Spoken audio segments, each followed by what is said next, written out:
Naka-live ba si attorney? Naka-live nga si attorney, Mabsat. Mike Defensor, palpak ang 18 Maleta Boys.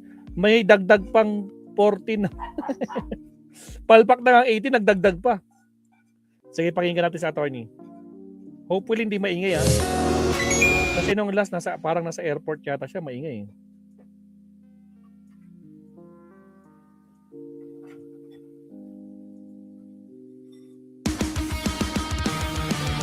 Again, sa mga bagong pasok, shoutout sa inyo. Huwag kalimutan mag-like and subscribe, Mabsat.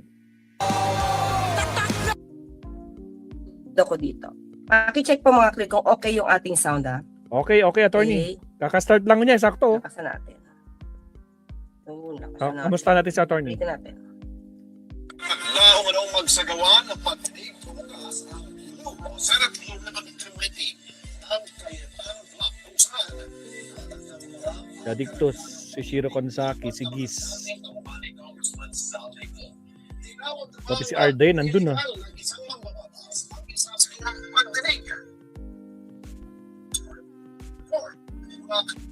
Nanawagan ang support sa sinabing Congressman Mike Defensor para sa isasagawang pagdinig bukas ng Blue Ribbon Committee ng grupo ni Senate President Sino pang ibang nandun? Sa kanyang social media post, Si Lemon. sinabi ni Defensor na isasagawa ang hearing. Ayan, kamustahin natin sila lahat. Sa Double Gem and sa Garden Event Space. Nakatap tayo kay attorney. Wala pero naging walang dating rates at karagdagang labinabat na dati ang mga nakuha sa likod. Kumapila rin siya ng tano.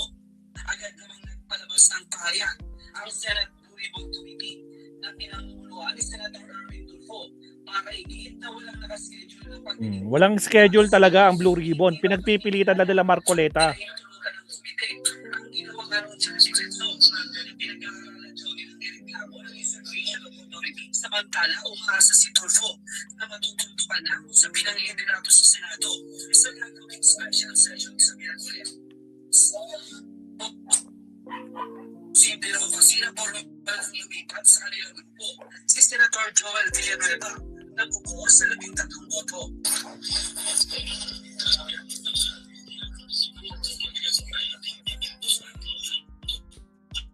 Mahina yung volume kay attorney Claire. Naka-laptop cellphone lang kasi si attorney dito, mga kabsat.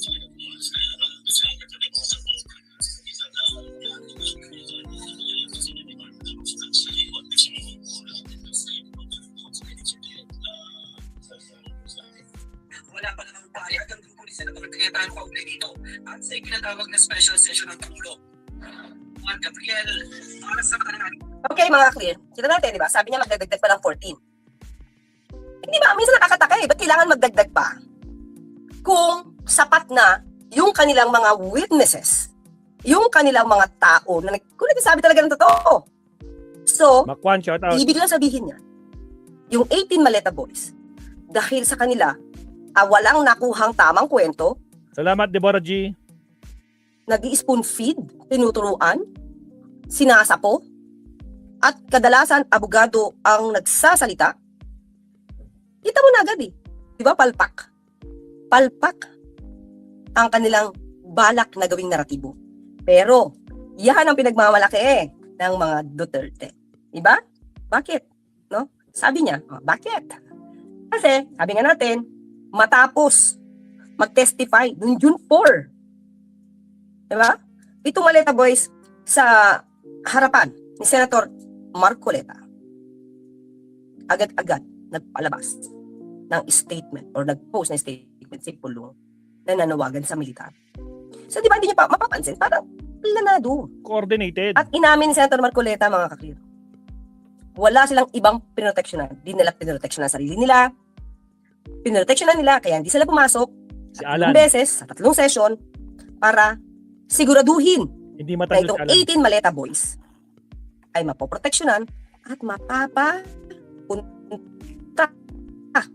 noong June 4. Diba?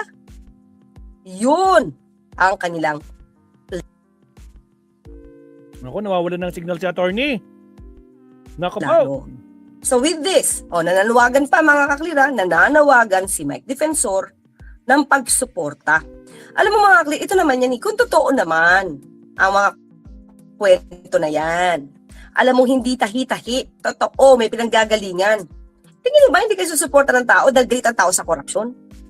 Kaya nga, ang dami na ang laki na ng porsyento na gusto ng mga Pilipino, di ba?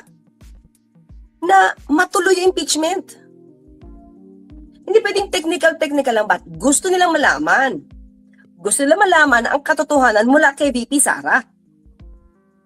Hindi pwedeng tago-tago lang or technicality lang ang pinag-uusapan dito. Pero yung kabuuan, yung pinaka-merits of the case, kung totoo bang naglustay siya.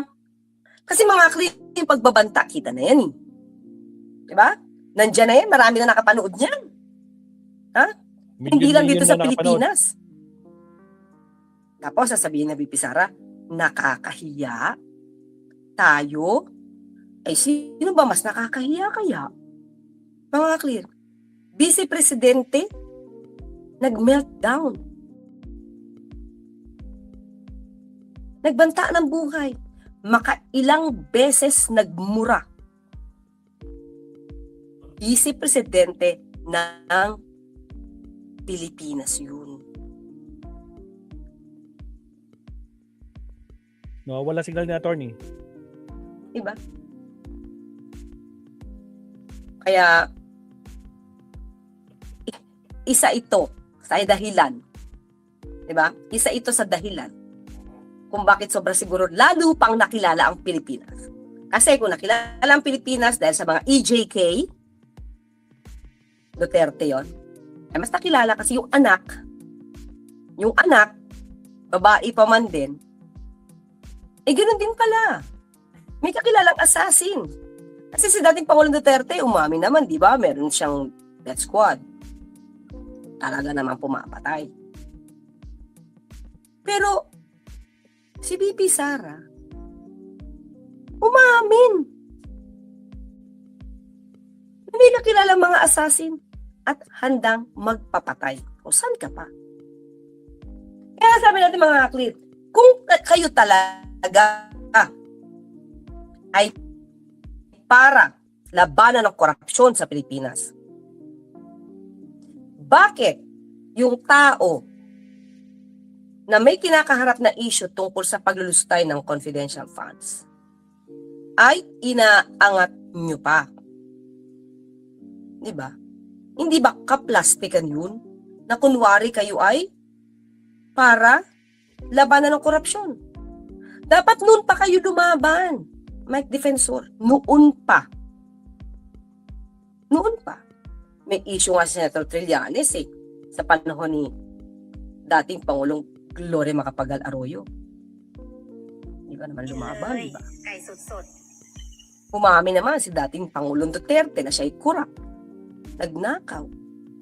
Daming ghost projects. Di ka naman umalma, di ba? So, kaya maliwanag pa sa sikat ng araw, ha? Kung ano ang nais nila. Sabi nga ni Senator Erwin Tulfo, di lang siya, alam ko marami na rin senador, na ang tinutumbok niyan, destabilization. Gusto nila, mainis ang tao, magbintang na magbintang, mga ka-clear. Pero nga ako nakita, sabi ko nga nung unang-una nilang press con, may reporter na spoon feed ng tanong, mag-yes or no ka na lang. Mag-yes or no ka na lang. Para lang masira ang Pangulo. Siguro kilala nyo na yun. Para lang masira ang Pangulo. Yung reporter na yun, spoon feed. Tapos may kilala pa akong reporter, mga mas mas meticuloso to. Hindi ko alam kung nabanggit ko yung pangalan, pero hindi ko na mabanggit. Mas meticuloso ito, meticulosa, reporter, kinikilala, nakakatanggap ng award. Pero na-interview niya itong, ilang dito, hindi ko alam kung lahat, itong 18 Maleta Boys, hindi siya naging critical.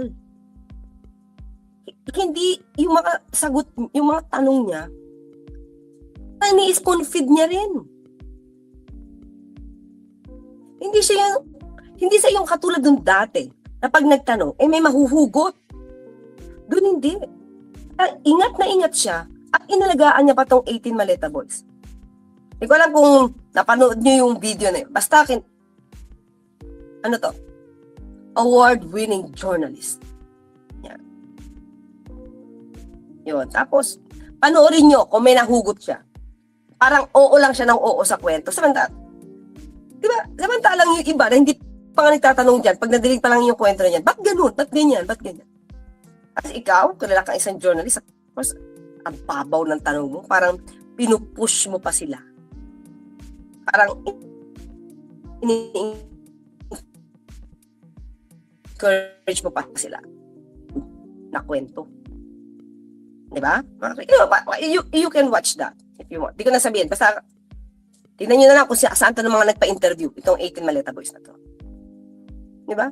Kaya nga diba? Kung totoo na kayo ay laban sa korupsyon, harapin nyo lahat. Huwag yun sa huwag yun sa kumbaga friendly environment. Diba? Kaya mong diktahan yung magtatanong sa'yo. Huwag ganoon. Hindi pwede ganoon. Kaya ba ang pinipili ng ni Mike Defensor at ng 18 Maleta Boys ay ang kampo ni Senator Alan Cayetano? Isip kayo doon. Isip. Bakit sa kanila lang? Diba? Saka pagka nagpapa-interview, press con, hindi magsasalita ang abogado. Walang manggagaling na kwento mula sa abogado kasi wala siyang personal knowledge. Pero si Baligod latang salita. Huwag niyang gabayan. Diba? Kaya mo magkwento sila. At hayaan mo yung mga lihitimo na taga-media, hindi yung inimbita nyo lang. Yung lihitimo na gusto magtanong, hayaan nyo magtanong. Yun lang yun mga kaklir. Ayan, may nakahula na kung sino. But anyway, yun lang mga kaklir. Sa atin lang kasi, dapat lang katotohanan. Kung meron dapat na managot. Kung yung kwento nila ay kapani-paniwala, dapat gamitin. Diba? Hindi pwede itong pigilan. The problem is, we cannot get anything from them but intrigues. Make up stories. Para manira. Diba? Yun nga parang nandiyan lang sila purposely to disturb or to start an intrigue for destabilization. Kasi yun naman yung tinutumbok nila Natawag sila ng militar, di ba? Militar, anong nangyari dito? Bakit? Maliwanag na to, Tumaleta na to. Maleta, walang laman. Maletang walang ebidensya. Maleta lang. Okay mga kakli, dyan lang muna po tayo. Meron pa po tayong dalawa. At siguro itatry ko pa rin, kaya lang medyo gabi na. Dito kasi maliwanag pa mga kakli. Papakita ko sa inyo ulit. Maliwanag pa. Anong oras na dyan, di ba? Tingnan niyo po dito. Ang oras po dito ay 5:11 ng hapon. Pero tingnan niyo po, maliwanag pa. See? Maliwanag pa siya. Salamat, attorney. Yeah, kinukuha ko yung natural light. Mga kakli. Okay, paano? Thank you so much. Magpapasalamat tayo sa lahat ng umatay. Pasensya na, hindi ko kayo lahat mababasa. Mga krim, mali talaga. Braveheart. Hi, Yusek. Kamusta po? Bakit po yung nakalagay na start ng vlog nyo ay June 6? Okay na tayo. Okay, maraming salamat, attorney. Nasa ibang bansa sila, attorney, kasama si Pangulong Bongbong Marcos. Kung di ako nagkakamali, nasa Russia ba sila or Austria? I'm not sure, no? Pero last topic tayo, Mabsat. Ito na po tayo. Last topic tayo. Okay, countdown muna tayo, Mabsat.